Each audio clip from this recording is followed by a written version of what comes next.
Okay, so we're gonna finally, it's the big moment, we're gonna sketch a graph, okay? And remember, our sketches are just rough graphs. So we have some steps for graphing a polynomial function. Step 1, find the intercepts. Both y and x.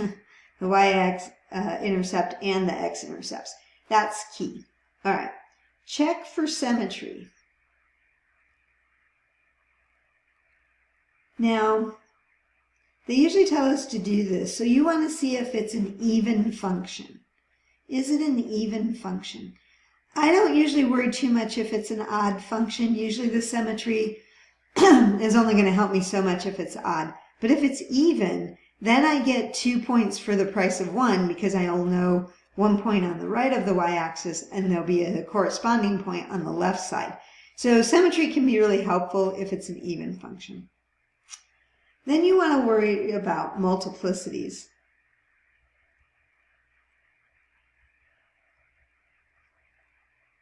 Of your zeros. And that's going to tell you behavior at the x-axis. Or at the x-intercepts, I guess, maybe I should say. It's either going to cross, or it's going to bounce, or it's going to cross and flatten, I guess. Now it can bounce and flatten too. The higher those exponents get, the more they flatten. Okay. E. Okay, E. That's end behavior. Whoops.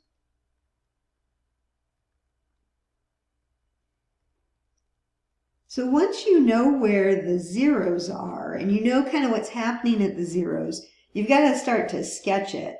And you'll have to know which way to start. Do you start down and then go up? Or are you going to go down and then back up? Or are you going to... So you have to know the end behavior. Then a lot of times books will tell you, find more points. Now, these points can get really large really quickly depending on the function you have. So I would just say if it's useful, if it's going to fit, on your graph paper, like around the origin, maybe 1 and -1 or something like that. There might be some points that would be useful to find. If not, though, you can sketch it without that. But then you're going to sketch the graph using all that information you have. Okay. T, check the turning points.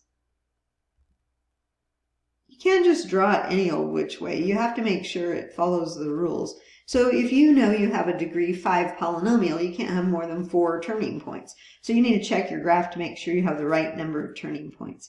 And then last, if you're, not taking an exam, you're out in the real world, you could use technology to check it. Okay, but we're not going to worry about that. We're just going to do a rough sketch. I know there's a lot of steps, but we're just going to take our time and it's all going to be okay. All right, so they want us to sketch a graph of this function. Now, fortunately for us, they factored it, so that's kind of nice. We can say, let's see, I know I'm going to need the leading term, right? So I know it's going to be -2 times x squared times x, which the leading term is going to be -2x cubed.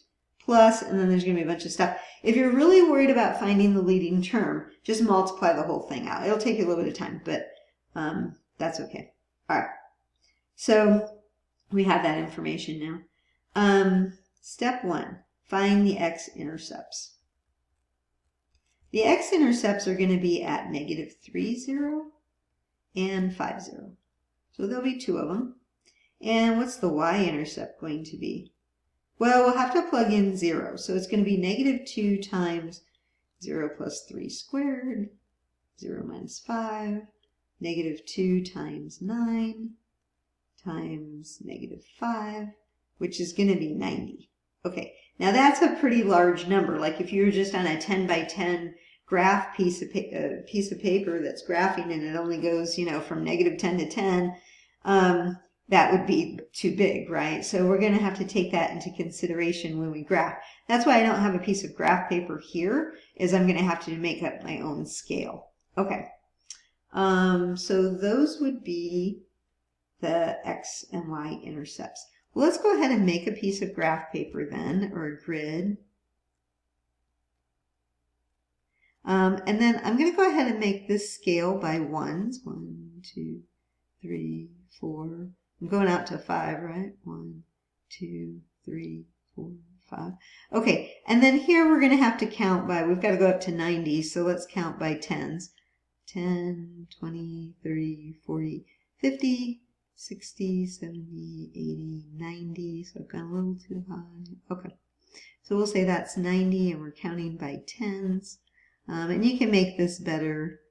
I don't like to put a lot of numbers in because they kind of get in the way, but anyway, it's a little bit, you need to put a little bit to know the scale though. Okay, so now we know a point, we know the y-intercept is up here at 0, 90. We know there's a y-intercept at -3, and we know there's another y-intercept out here at 5. Okay, so that gives us some direction. Now, what was step 2? Step 2 was to check and see if it's an even function. Well, it's not going to be. You could multiply the whole thing out. I probably should do that, but because of this x cubed, it's not even. It's not going to be an even function. And I really should probably multiply it out and show you that. Okay, I'll do it. So you get x squared plus 6x plus 9 times x minus 5. And then you have the -2 out in front.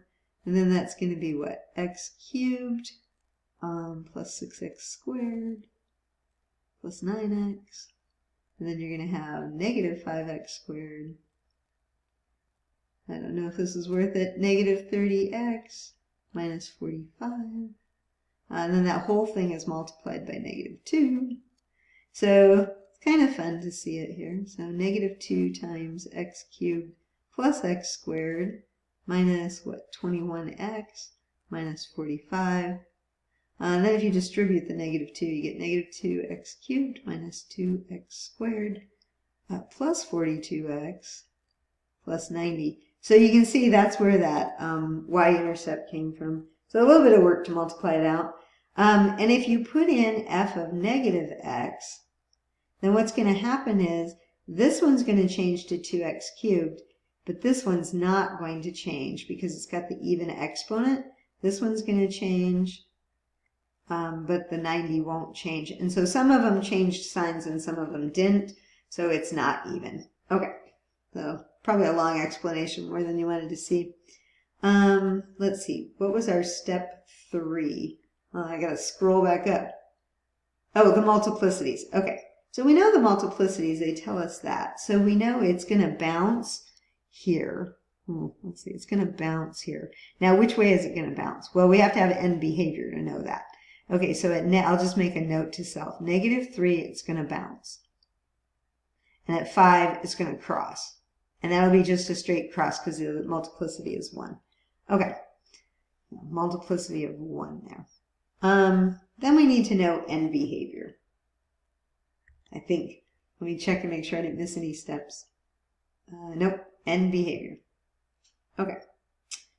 So step 3 was the multiplicities, and we know the multiplicity of -3 was 2, and the multiplicity at 5 was, I should say, let me write that differently. That's not going to make any sense. Okay, -3 has a multiplicity of 2, and it's going to bounce. Should have done this earlier. And at 5, it's going to multiplicity of 1, and it's just going to cross. It won't flatten. Okay. Now we want the end behavior. Okay, so it was negative and it was cubic. So right here, that's our end behavior. That's the leading term. So we could write the leading term. -2x cubed. So our end behavior, these do take a while to do. This is going to be a long video. It's going to go up to the left and down to the right. Okay. And now we're ready to sketch the graph. We could find more points. We could put in -1 and 1. That might not be too bad to find. Let's go ahead and find some points here. So step 5, before we graph it. And you don't have to do this. Remember, this is our function right here. But if I put in f of 1, I would get -2 minus 2. I'm sorry, I put in +1, didn't I? Plus 42 plus 90. That's going to be a pretty big number, isn't it? It's going to be going up higher, right? So you're going to get like 128. Oh, it's going to be positive. 128. Okay. So maybe it doesn't help to find that point. Okay. Now, what's going to happen? From everything I know my end behavior. I'm going to be starting down. I'm going to come to that 0 right there, and I'm going to bounce. I know it's going to eventually cross through. I know it goes up a little bit higher because I found that one point. And then eventually, though, it's got to turn and come back down through that point. Now, that is not the best graph, but we call that a rough sketch, okay? They take a little while to do because of all the steps. But the big thing to remember is find the intercepts, know your multiplicity and whether it's going to cross or bounce, and the end behavior. And that's kind of what we're basing our sketch at. Are my turning points okay? Yeah, I can't have more than 3 turning points, and I have 2 turning points. So that's okay. 2 turning points. And then you could always go to Desmos if you really wanted to see what it really looks like. Okay, that is sketching a graph. Don't worry about these too much. They take a while to do. Practice some of them. It's a good technique. It's good to know how those parts fit together.